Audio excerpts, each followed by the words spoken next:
I don't love every film that I've seen of his, but you can count on the fact that it's going to be visually striking, number one, and the fact that it's going to move you one way or the other. The sort of folklore, the concept is, I think, universal, but only Irish horror movies ever do it justice, I think. And by the end, the whole film structurally falls apart. And I love those type of films that they just melt down by the end, and then you're going like, "What the fuck am I watching?" All right, we're going into the woods this time, but it's not a musical, not at all. We're going to go into the dark and haunted forest with a great special guest, a return guest, and we're glad to have him back. And glad to have you back. Welcome. This is the Fright Club podcast, and she is Hope Madden. He's George Wolf. And we are from madwolf.com. And first of all, thank you to everybody that came out. We had a lot of fun because we had taken about a month off of the podcast to shoot our own movie. What? And then we got back at it last time live at the Gateway Film Center in front of that great crowd as we talked about they had sex with what?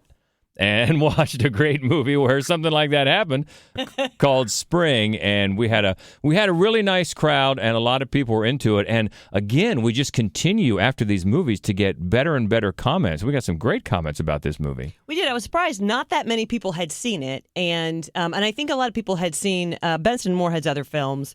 We've actually shown at least one of their other films, and this is such a change of pace for them. And it's so beautiful, set in Italy. It's so gorgeous. I think even the people who had seen it were happy to finally get a chance to see it on the big screen. It seemed like everybody really enjoyed it.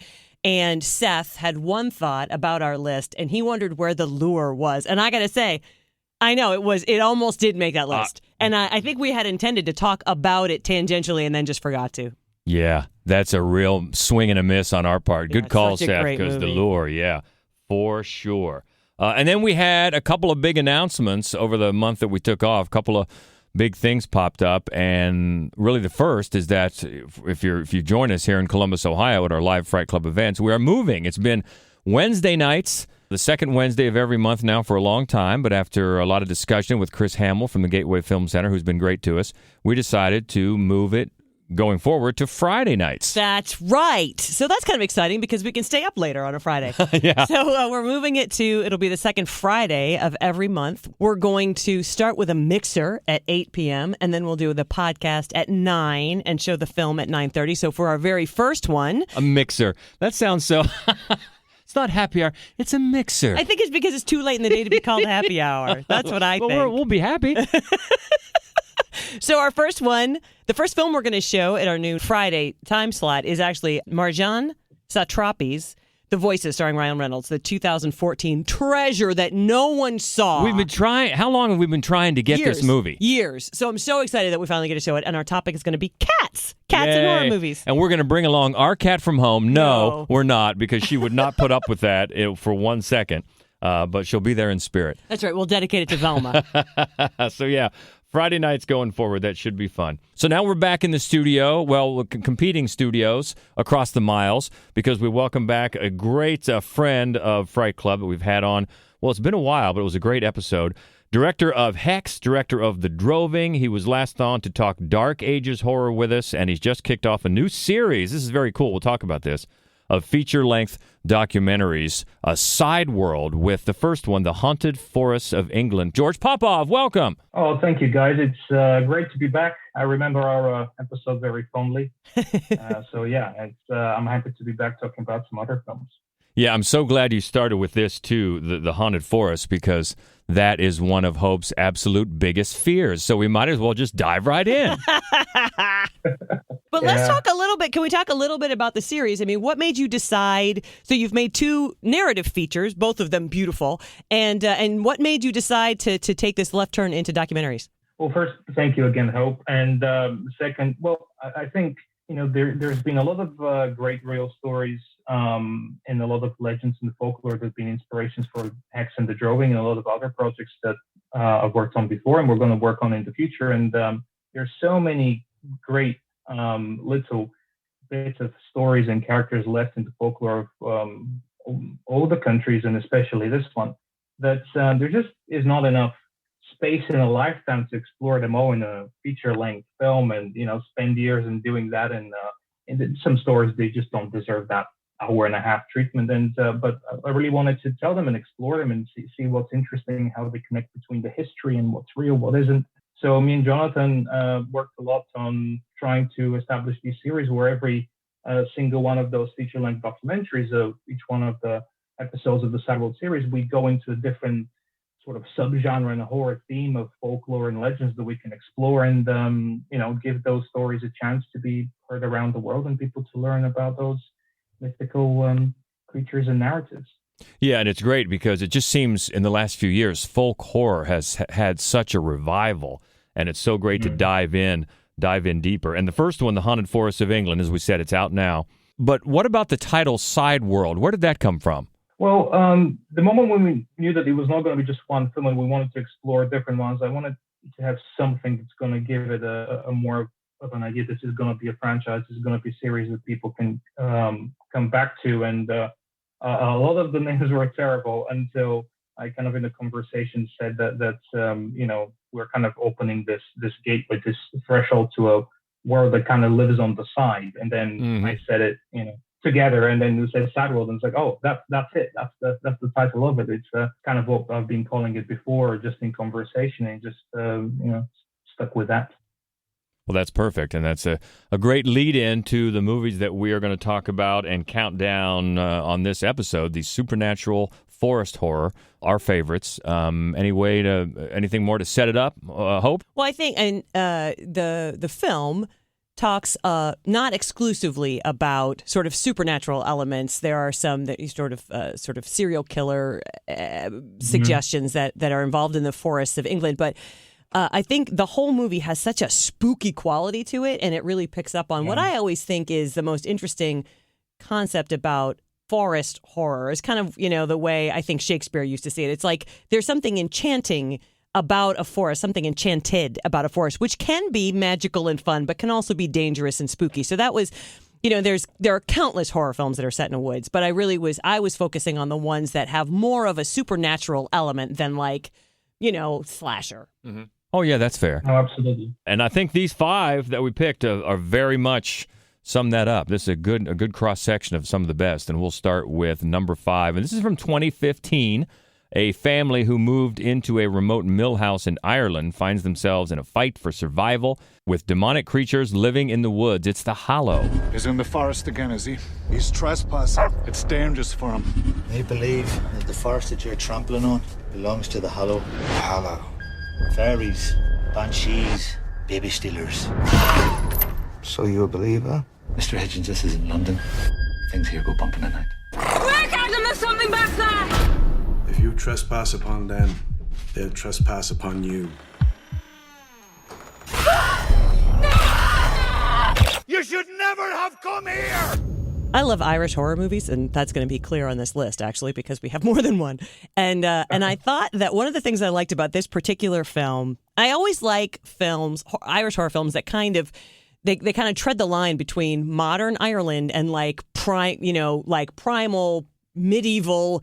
The sort of spooky forest creature kind of magical realm that it seems like is their history, like prior to Catholicism taking over and just running the whole country. Before that, it's like, what was going on there and why did it never really go away? I feel like there's a tension there in a lot of Irish horror films that I just love. And I think that this movie really explores that quite well. The other thing I love about it is the creatures. The creature effects, I think, are amazing. The actual creatures themselves are so creepy, but very, I think, novel. They're not what you're expecting. They're not like anything else in any other movie. And I just really love the way that it all just comes together in this film. Have you seen this one, George? Yeah, absolutely. That's the funny thing, because when I saw the list, I was like, yeah, The Hollow, I've seen this, but which one was it? I have to admit, I didn't remember right away. And then Jonathan says, like, do you remember the one with the really creepy fairies and like the messed up baby with all the free stuff going out of it? And I was like, yes, that one. I love it. So I have to admit, it took me some time to remember. I think the stuff that I remember is the least about the plot and the story, because I think it uses some of the usual kind of haunted house tropey elements, and I think that it's its biggest detriment. But the stuff that it really succeeds at is that inventive atmosphere, like as you said, Hope, like that combination of something that can be seen as enchanting, like fairies and forest, and the impact of nature and coexisting with humans, which of course we're going to see in a lot of those films on that list. And those like practical creature effects, especially the ones that really, we get in there and you can really see them and believe them exist. It's a great success of this film, especially as what you can tell is on a smaller budget. So I really love that, and I love how inventive they got with those disparate little components on their own. There's something to look at and experience almost every 10 minutes or so. Yeah, and I love that you brought up the baby, because the baby was actually a mix of animatronics and real twins. They used real twins. They shot in front of a blue screen. And the writer-director is Corin Hardy. Did we mention that? And he also did The Nun. Yeah. And he cited Irish folktales, of course, also films of Ray Harryhausen, and horror films like Alien, The Evil Dead, The Fly, and The Thing as an influence on the film. And even if I wasn't interested anyway, he summed up the film, Hardy himself summed up the film as Straw Dogs meets Pan's Labyrinth. So I'm in right there. I don't know. I think he may have shot a little high with those two, but they're good inspirations, I suppose, to have. I love a Changeling story. Changeling stories are so fucking creepy. And there's like a real desperation, I think, involved in this one that I really appreciate. And I think, the Changeling story, the sort of folklore, the concept is, I think, universal, but only Irish horror movies ever do it justice, I think. And it was shot on location in Ireland. So I wonder if they have as many ticks as we have. Tick spray. We just finished shooting in the woods, and I just was ill prepared for the number of ticks that we had to encounter. It was horrible. I think we went through more tick spray than water. Yeah, and we've got some left. So if anybody needs some in bulk, get a hold of us. So that's. I tell you what, it could be 40 degrees outside, but Celsius. I have to say. But I'll be wearing no shorts, no shirt. Mm-hmm. I just kind of deal with any of that. Yeah. Oh yeah, absolutely. Yeah, we were covered head to toe. So a good start, number 5 on our list of supernatural forest horror, The Hollow from 2015. All right, moving up to number 4. This is one I was not aware of this one. This one was a new one on me, and it's pretty recent actually. This is from 2016. It follows a land surveyor on an assignment to measure an ancient forest for a developer, but soon loses his reason in a supernatural environment that has its own plans, called Without Name. There are no words for what it is. I could say it is a doorway, but that would be wrong. I could say it is a frequency, but that would also be incorrect. It is not a dream, but it is like a dream.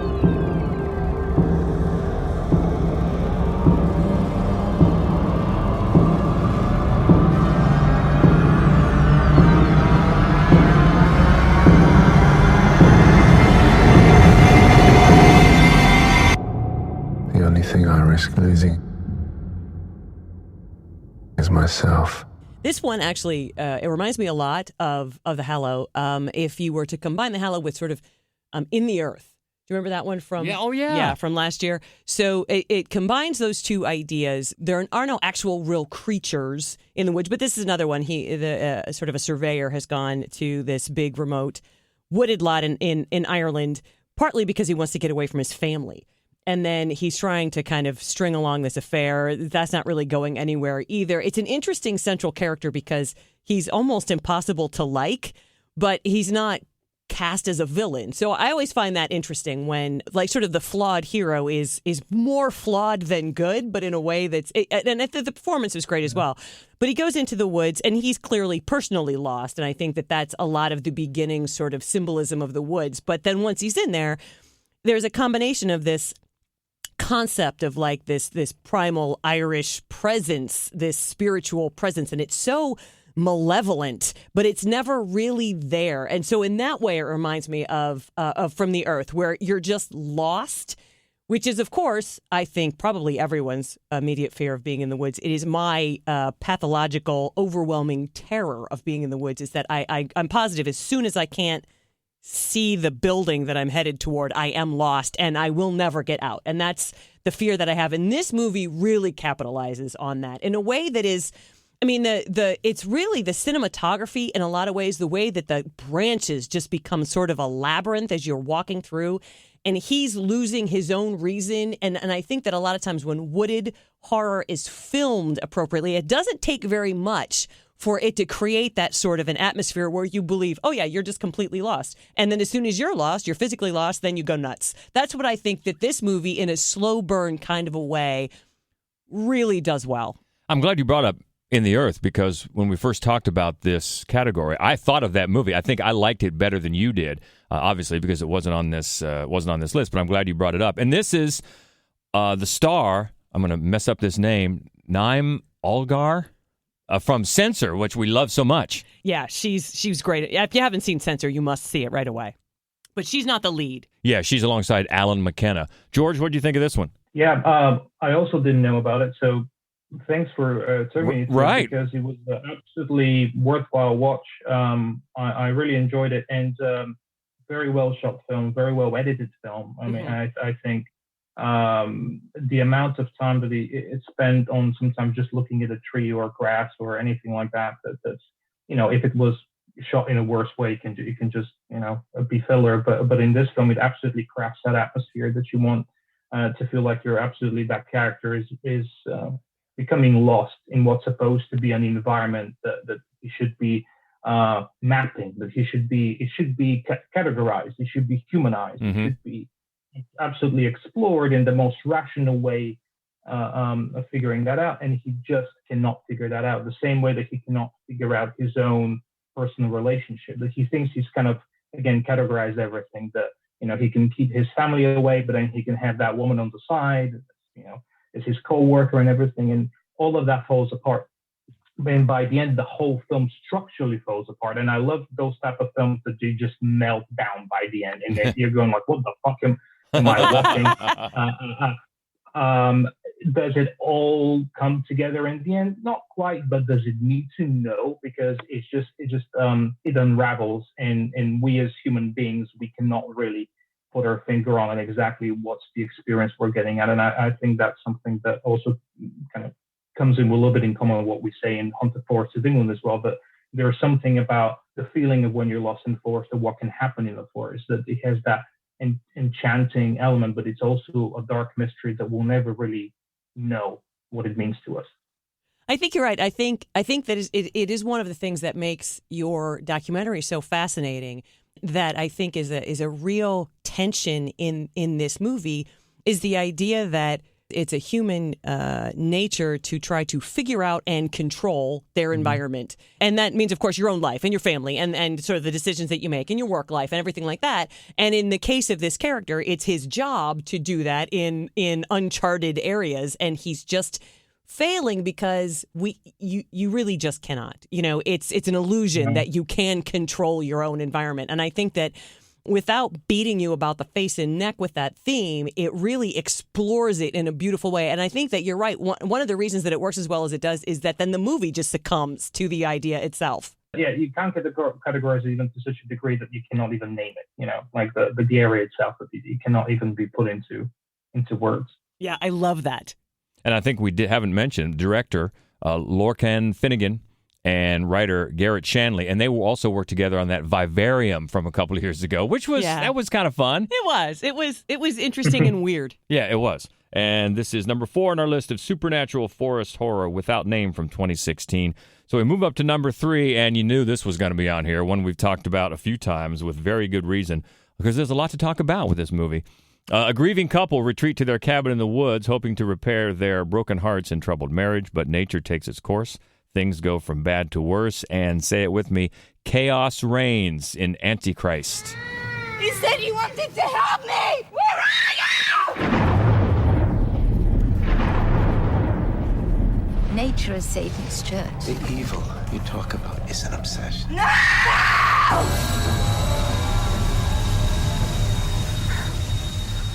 Did you want to kill me? Not yet.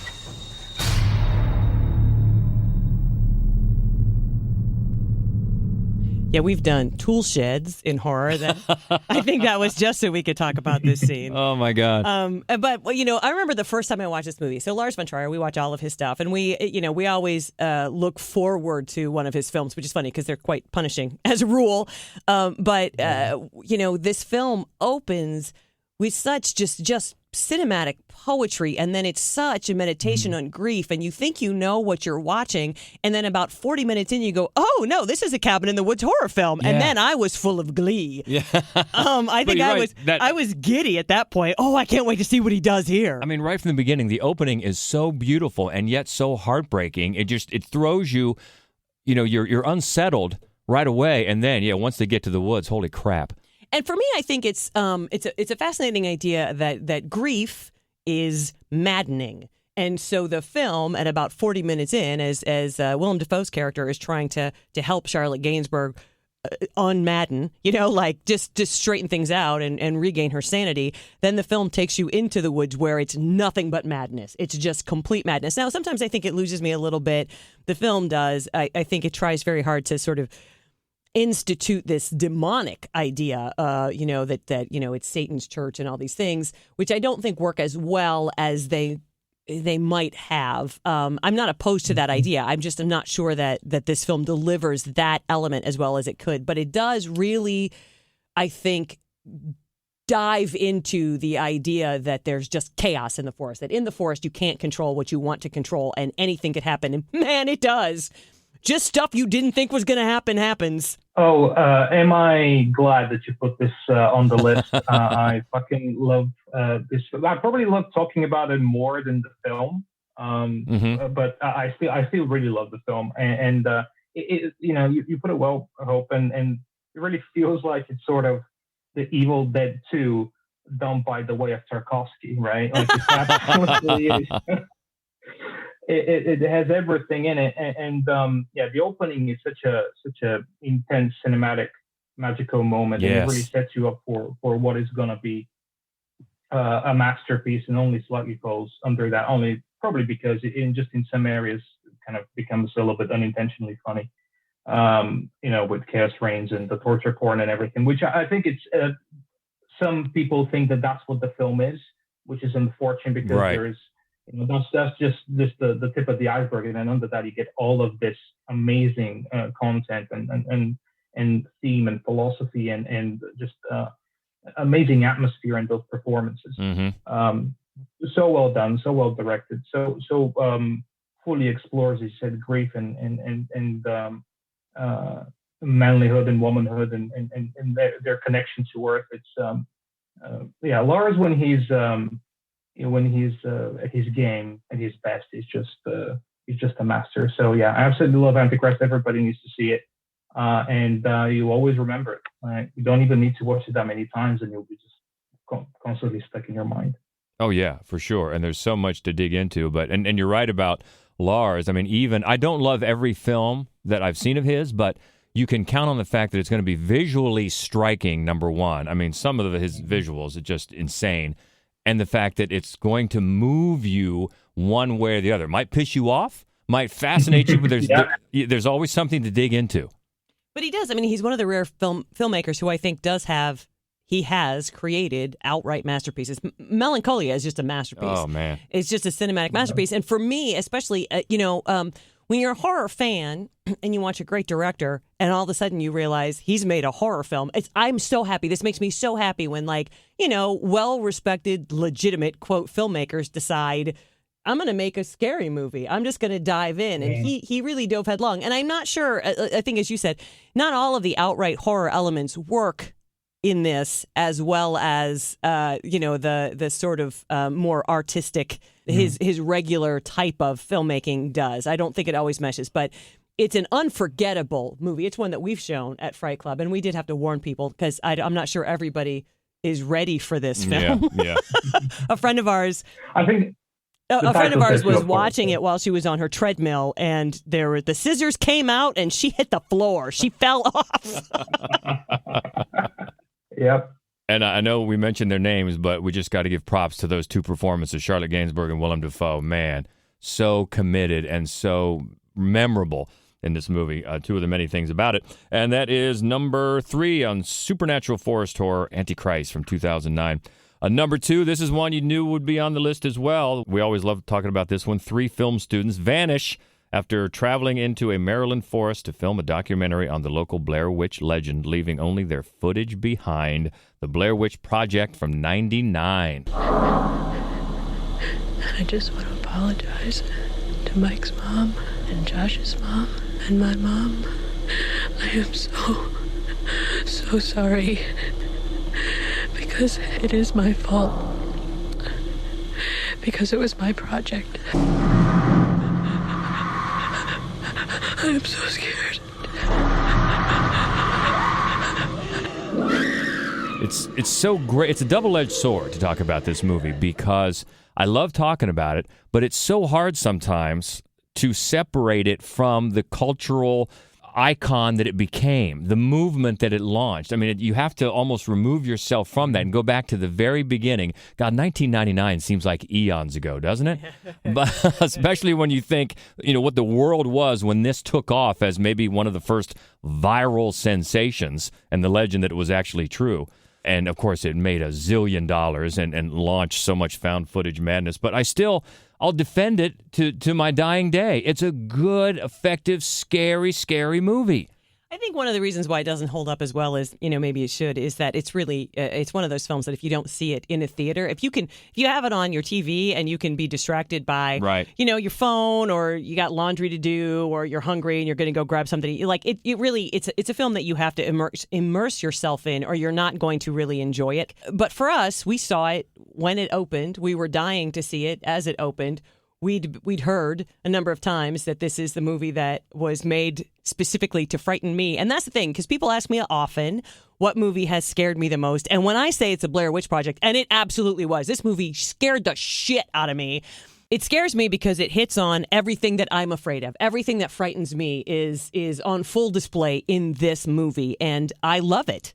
Yeah, it immerses you. You're right. It's a good point about seeing it in the theater because it does. It immerses you, takes you into the woods, and you feel lost. Who's got the map? I gave you the map. And when they see the same landmarks over and over again, like, oh, my God. And then it leads to a very subtle but terrifying moment. And I get it. People, even at the time, people say, nothing happens. It's not scary. Okay, if this doesn't touch the things that scare you, I get it. But I thought it was just a brilliant way to construct minimalistic terror, and of course on a shoestring budget. Just a fantastic job.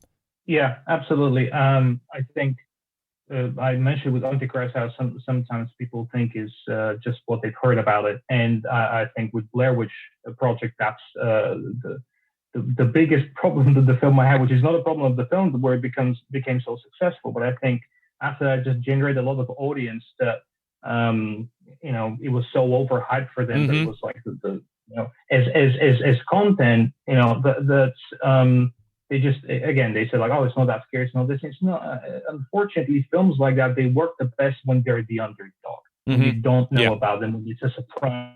Every film is better, so it is an amazing experience. But also a film like Blair Witch Project, like you're on cable, you're flipping through the channels, it's 2:00 in the morning, and then you come at the Blair Witch Project, and you're like, what the hell is that? And you just start watching it. It's the most terrifying thing ever because it just comes out of nowhere. It just looks like, some people shot some shitty footage of like a documentary, and then it just hits you. And it really works so well as that. And I think it needs to be given a fair shot that it was intended to be this. And it intended to come from out of nowhere, to be found, to be discovered, to be an artifact. As that is really, really effective. And it's in its minimalism is perfect because it didn't only of course, it's given the most props when it created the new genre.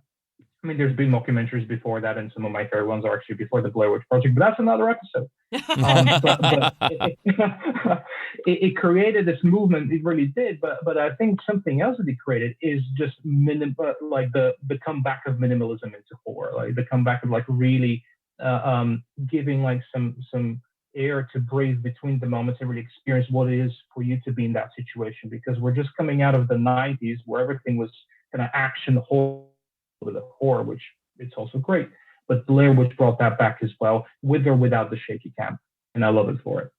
Yeah, amen. That is the Blair Witch Project from way back in 1999, number 2 on our list of supernatural forest horror. All right, moving up to number 1, another one that we've talked about so many times for so many reasons. We love it so much. From 2015, a family in 1630s New England is torn apart by the forces of witchcraft, black magic, and possession. It is The Witch. This wilderness will not consume us. Who's there? You've cursed this family.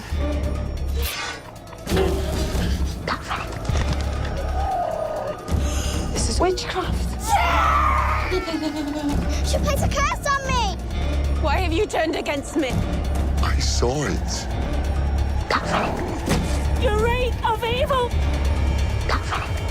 It's not safe, not with them. Think on thy sins. Bah, bah, bah. Well, I love every single thing about this movie, every single thing. And one of the things that I love the most is that the mom, who's just wrong in so many ways, but she's like, don't go in the woods. Everybody stay out of the... She just knows. She just knows there's something menacing and we can't control it. And I love that that in the end, the film finds something freeing, although you have to abandon everything that you hold dear to embrace that kind of freedom. I mean, there are so many things about this movie that are just, to me, perfect. But this tension with the woods right outside their what they believe is a controlled environment, I think is incredibly well done in this movie. Yeah, it's the first taste we got of Robert Eggers and his style and his legendary commitment to authenticity, building these houses with the implements they used back in the 1600s. And it's another one that you can talk about endlessly and pick apart themes. I remember in our original review, I mentioned how, to me, it was really speaking to radicalism. And there's some people that saw that, some people that didn't. But you can dive into it. The performances are great. The atmospherics are tremendous. And I know for some people, because we've talked to them, it really ruined it that there was something in the woods to be found. I don't think so at all. I'm right with you. I think so much of this film works just right on down to the very last shot. And you talk about a supernatural forest movie. Yeah, it's hard to top this one. What do you think, George?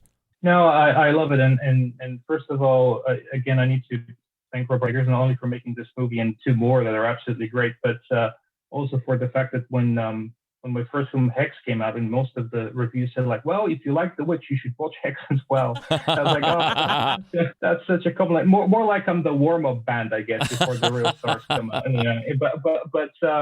But no, it's absolutely wonderful. I mean, the way it's shot, the way it's conceived, the iconography of just those individual visual elements of you just have the witch, the black goat, the house, and then like just the faces of all these people. All of them are so memorable. The whole family, and of course, star-making performance for Anya Taylor-Joy, and it's. I mean, half of the film I didn't even know what they're saying. Right, right. I didn't really need to know because it was so well told visually.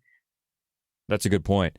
Yeah, because now if you do, it is funny, if you do watch it with subtitles on. Yeah, if you watch it with subtitles on, you will pick up things that, I didn't realize that's what it was saying. But that's a really good point. It's so well told visually. It really is, and you're right. I mean, all of the performances are so just astounding in this movie. I mean, Anya Taylor-Joy, she's so perfect at that. Just she's ripening. She's right at this age where everything will happen. And then Ralph Ineson, oh my God, that voice. It's so perfect. It's so amazing. And Dale Dickey and Harvey Shrimshaw, who plays the brother, I think doesn't get enough. That scene, the ecstasy scene, that I can't imagine what it was like to direct a 12-year-old boy for that. Right. And then, of course, Jonas and Mercy. Oh, my God. I mean, this movie is such perfection. The Witch. Love it. Number 1 on our list of supernatural folk horror. That is from 2015. Again, George Popov, our special guest, return trip, and we love it. His new documentary, feature-length documentary out now, Side World of the Haunted Forests of England. That is number 1, the first installment in a series. So what are we looking for next for Side World? Well, the next one will be our sea-inspired one, which will be Sideworld Terrors of the Sea. So that will be coming up soon. I mean, I guess again, it wasn't intentional, but Eggers went from The Witch in the Forest then to The Lighthouse with sea, and I guess with the documentaries that's how we end up being as well. Again, not really trying to imitate anyone, but it's a naturally the next one. But yeah, we're aiming to make a lot more of them. It's just a real joy to explore all these stories. I mean, I've always been a big X-Files fan, and now I just get to be both Mulder and Scully. So yeah, it's pretty great. That's awesome. Well, and you do it so well. Anyone who hasn't checked out Sideworld, The Haunted Forest of England, do that. It's available right now. So looking ahead to what we're doing next, we'll be back. Well, we talked about it. We're moving to Friday nights for Fright Club Live. So we'll be back at Gateway Film Center Friday, July 8th. We're going to talk about Cats, and we're going to watch The Voices. And then the next one in the studio, actually, by that point, my novel Roost will have an audiobook that you can purchase. I know somebody who recorded that. I know somebody with a really cool voice who did the audiobook for us. Sorry to interrupt. You said you're going to talk about Cats. What, the musical? No, that might make the list. That's a different horror story. That's a true horror movie. That's a true horror movie. Nothing on this list is scarier than that. I'll tell you what. Well played. Well played. Now, then we're back in the studio next month for... And we're going to talk about small town horror and talk a little bit about the book Roost. All right, looking forward to all that. And in the meantime, hope you'll keep the conversation going with us. It's always easy to find us on Twitter. That's at Fright Club Pod. And tell us what you thought about your favorite supernatural or forest horror and what we left off. Maybe something we missed because last time we missed the lure. So maybe there's something right in front of our faces here that we missed about going into the haunted forest. Let us know on Twitter. Again, Fright Club Pod. On Facebook and Instagram, you can find us at Mad Wolf Columbus, and then the main website where you can find all of our written reviews about all the new movies that are coming out every week, as well as our other podcast called The Screening Room. That's all there for you, the main website at madwolf.com. So thanks again to George Popov, back for a second round. Delightful. He always brings so much to the podcast, and we thank him for it. Again, you can check out Sideworld, The Haunted Forest of England right now. We look forward to part 2 about the seas. That's great. That gets me. I love that sort of stuff. Oh, I know you do. George, where can we find you on social media and websites and everything? The best one will be if you go on Twitter, you can find at Rubicon Films UK. Also, our website is rubiconfilms.co.uk. You can find everything there. You can find us also on Instagram at Rubicon_films_UK. I'm also somewhere there as well on Twitter and Instagram at the George Popov. Thank you to George. Thank you for dropping by Fright Club. And until next time, she is Hope Madden. He's George Wolf. This is the Fright Club podcast. George, take it away. Stay frightful, my friend.